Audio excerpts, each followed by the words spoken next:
So I dressed like Wednesday Addams for a week, and it taught me 7 powerful style and life lessons. The last one was unexpectedly incredibly healing. Be sure to stick around for that to hear its game-changing properties and how you can implement that into your life as well. Trust me, you won't just look great, you'll feel it too.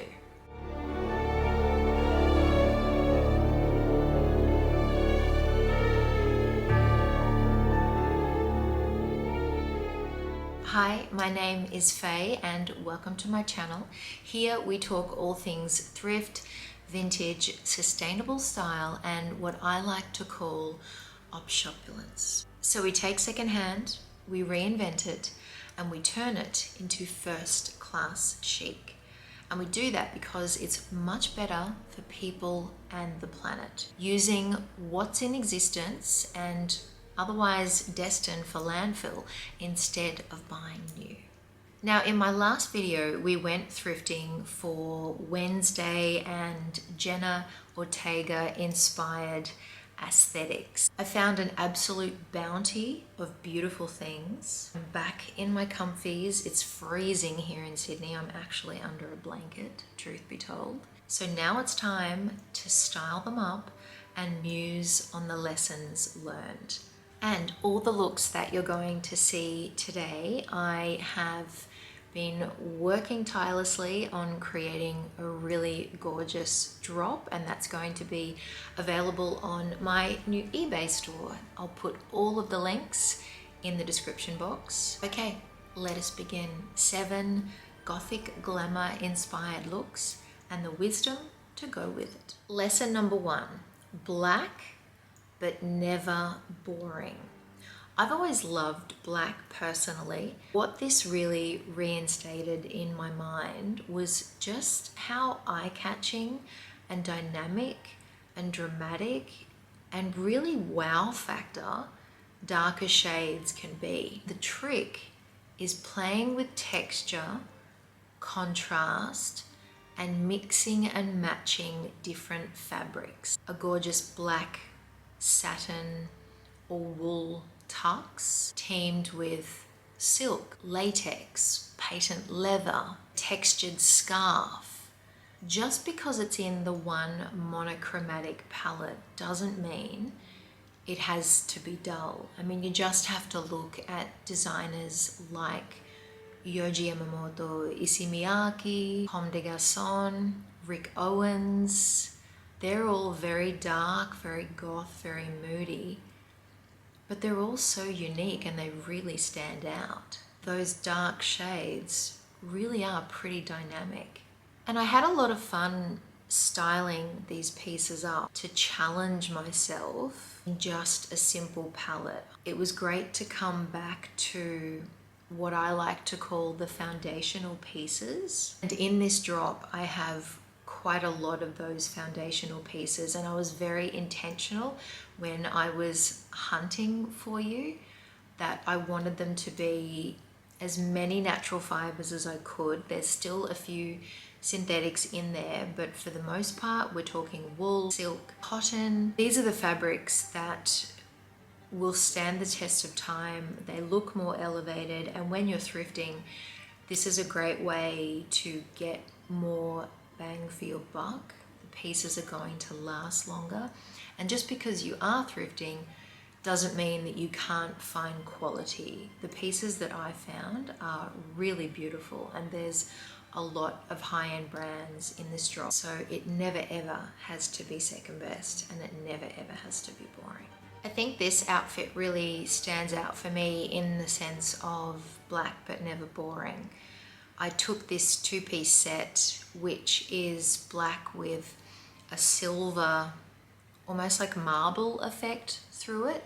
And because it is so cold here in Sydney at the moment, I wanted to winterify it. And I know a lot of you watching will be overseas, so you're coming into the fall soon. The simplest way to turn something summer into winter is by adding a great turtleneck underneath it, or a bodysuit. What I love about this outfit is that it's got the chunky black docks, black fishnets, The material in the two-piece set itself is really textural, eye-catching. Then for me, this is a blank canvas to add in quirk and your own personality. I love that. Clean slate, so to speak. And then it's up to you to add the drama, the texture, the contrast, the theatre of the outfit, if you will. Black, but never, ever boring. Lesson number 2, knowledge is power. As I was hunting for these pieces and as I found them, there were quite a few vintage garments. They weren't brands that I knew about straight away. It pushes me to jump on my phone, eBay, Google about things. Looking at the labels helps to educate me as well because I'm learning about fabrications. But what this project has also done is, because of the Wednesday series, it's made me explore the costume design and the costume designer for the show, Colleen Atwood. Watching a video of her the other day, and I'll include it in the link in the description, she was talking a lot about her process, just how much she researches, looking at different eras, constantly thinking and exploring and noticing things. Her mind is always attuned to fashion. Tim Burton as well, the director, they're on this constant quest for knowledge and adding different elements to things. And I love that there's such a nod to, you know, the Gothic era, the Victorian era. Wednesday herself, the character, loves antiques. Really kind of made me explore those elements, and I think this outfit in particular is a great example of how you can really implement your education, what you've learned about style, different eras into an outfit. This dress is Y2K, but it looks very Art Deco, 1920s, right? It's got that classic flapper design, little cap sleeve, and it's produced in the 2000s. When I wanted to change it up and play around with it, I didn't want it to just be one-dimensional pretty dress. I wanted to Wednesday-ify it and give it some attitude and give it a little bit of a masculine edge, but also a nod to the 90s. It made me think of Gaultier, a beret, lace-up boots, which are definitely Jean-Paul Gaultier, but also Victorian. So within that one look, you've got 3 or 4 different genres and different eras of fashion. When you combine them, I think it makes for a really interesting outfit. The more you know, the more you educate yourself, the more you explore history, fashion history, I think the more interesting your outfits will be. Lesson number 3, a muted palette is a masterclass in creativity. Color is easy, right? You just put that on and you stand out. But black is a different dynamic. What I really noticed in this project was just how much it was pushing me to take all the pieces in the drop, do something different with them. I didn't want to just do a generic look. I wanted each one to have something cool about it, lots of divine details. I noticed as I was crafting these looks, I was constantly researching, pulling things from what I had educated myself on, also things that I also intrinsically knew. My inner stylist encouraged you to think about that too. And I think the process of making the mood board, watching the show, taking this deep dive into the world of Wednesday equipped me to be a better stylist, a better creative, love the things that I came up with. I want to talk about this Vivienne inspired look. Definitely not black, but very moody and muted. What was amazing with the process of this was, first of all, this vintage set is gorgeous. It's from the 90s, maybe early 2000s. When I saw it, it did make me think of this Jenna Ortega look. I wasn't even sure if it would fit me, but I knew I had to grab it, because if it wasn't going to be for me, it would be someone out there who would absolutely love it. So I knew I had to add it to the drop. When I got home, I was delighted to discover that it did fit me. And so I played around with it and came up with something that is very akin to this stunning Vivienne Westwood look. I started with it in the traditional way, just the top and the skirt.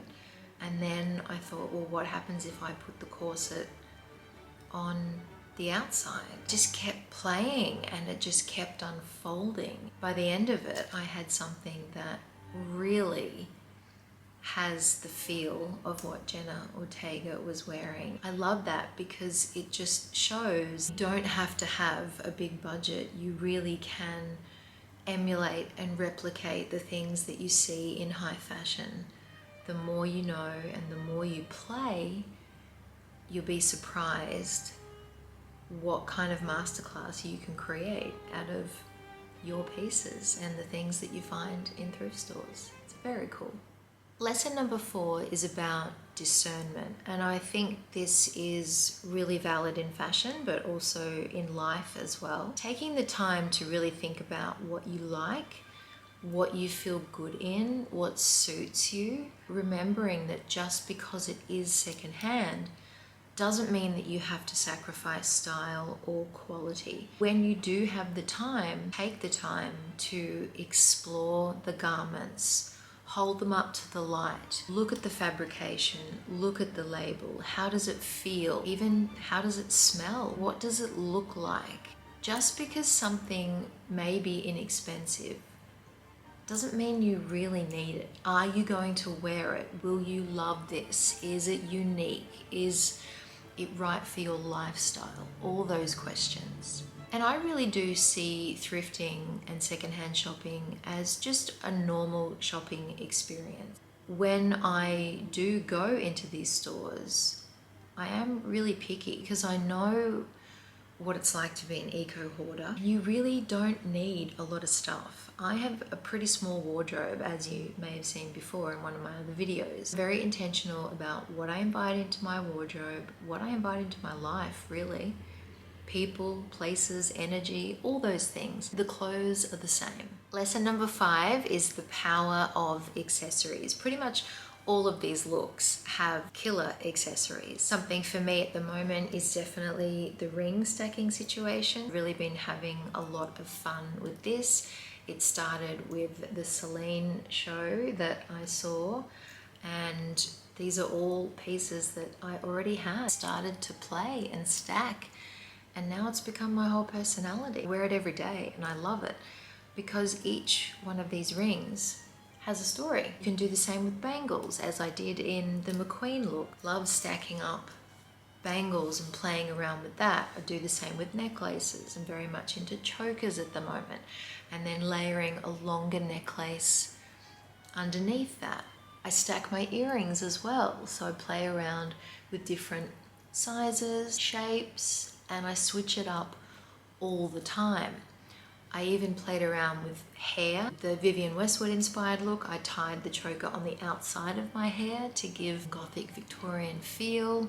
In the McQueen look, I added little hair clips to give it that Hollywood wave that I loved. I saw this on Jenna as well, and I wanted to recreate that. Brooches, of course. I love the little safety pin brooch with the Wednesday charm that I found, so I've added them together as beautifully suggested by one of you babes out there. That's in the drop as well. Give you that individuality and that quirk in your looks. Accessories are the best. Belts as well. Then also taking the belts off dresses and turning them into chokers, like I did with this gorgeous 100% silk Sassenbide mini dress, which isn't normally my style, but I really enjoyed reinventing this by taking the waistband off, wearing that as a choker or like skinny scarf, layering a black tux over it, pushing up the sleeve so you've got that billowy sleeve coming out of the tux,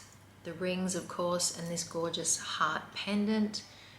Really playing around with different elements, just crosses the T's and dots the I's in an outfit. Accessories are just the cherry on top of a great look.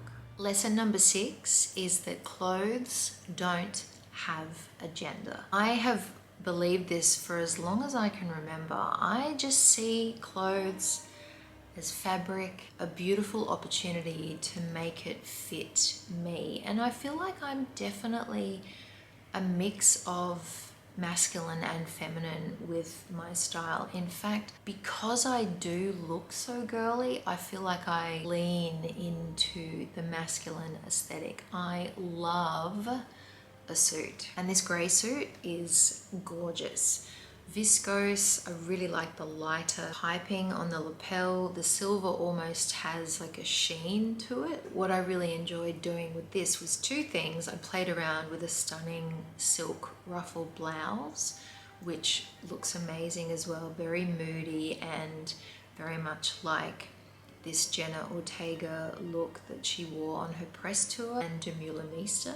So edgy and cool. The other way that I played around with this suit was with this great patent leather mini dress, but I decided to wear it as a top. Now, this patent piece is actually a Zara piece, and I think it's a good example of, if I really like something, I don't care what the label is. If I think the quality is there, if it's something that's really standout and cool, and I know it's going to wear well, then I will grab it. And I just couldn't resist this piece because it's such a statement. The idea of wearing it over the pants with a suit, I think just looks so cool and interesting. My little tip here is push the sleeves up, because then you get that cool contrast of the patent and the suit. Mixing genres and mixing things that are maybe not meant to go together, but they go so well together. Clothes don't have a gender because I'm wearing men's jeans and a men's shirt, but then I've got a corset bustier piece underneath, and really playing around with masculine meets feminine. With these jeans, a little tip here is to crop them so they sit just above your ankles. Throw them in the washing machine. Over time, if they're cotton, they'll start to fray. It gives you a different look, and it's a great way to show off a shoe, show off stockings or socks. It's really cool and unique, I think. I liked the proportion play with this outfit, both the suit and the shirt. I think it's just a great example of how cool men's pieces can look on us girls. And my last lesson, which is definitely more of a life lesson: from darkness comes light. This project especially has been really healing for me.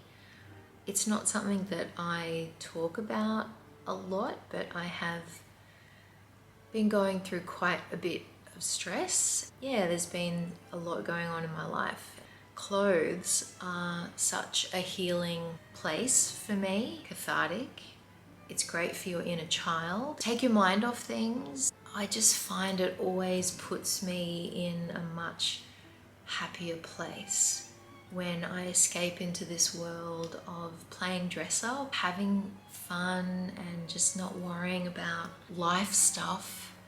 Sometimes you just need a break from that. This has been just really reiterating for me in the sense that there's a lot of power in fashion. It can be perceived as frivolous genre. I think it's actually quite deep and beautiful and healing. So if you're going through something, or you're feeling the day's a bit tough, get up and get dressed and play with your wardrobe, because there's power there.